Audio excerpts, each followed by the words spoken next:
The administration of President Ferdinand R. Marcos Jr. offers financial assistance and other types of aid to farmers. However, what matters more is granting them the right to own and till their land. This is exemplified by the story of our fellow countrymen in South Cotabato. Here is their story. Magandang araw po sa inyong lahat. Ako po ay si Mr. Nelson Uloy ng Barangay Luer Magulan, Lake Cebu, South Cotabato. Ako po ay 26 na taon na nagsasaka sa 3 hektaryang lupang ipinagkaloob sa akin ng DAR. Noon ako isang tinanti lamang sa lupang aking sinasakahan.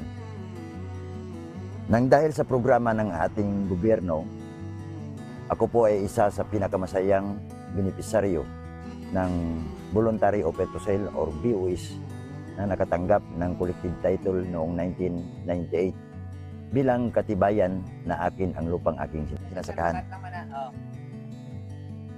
Dati pangarap ko lamang na magkaroon ng sariling titulong na matatawag na akin. Ngayon abot kamay ko na ito.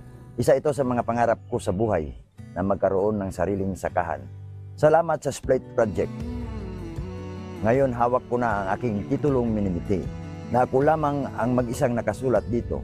Mabuhay ang programang agraryo dahil may titulo na ako at wala na itong utang sa bangko. Taos puso kong binapasalamatan ang ating mahal na Presidente Ferdinand Bongbong Marcos at sa ahensya ng DAR na pinangunahan ni Secretary Conrado M. Estrella III. Mangako po ako na pangalagaan at pagyamanin ang lupang nakaloob sa akin ng ating gobyerno. Sa muli, maraming salamat po at mabuhay tayong lahat and God bless us all.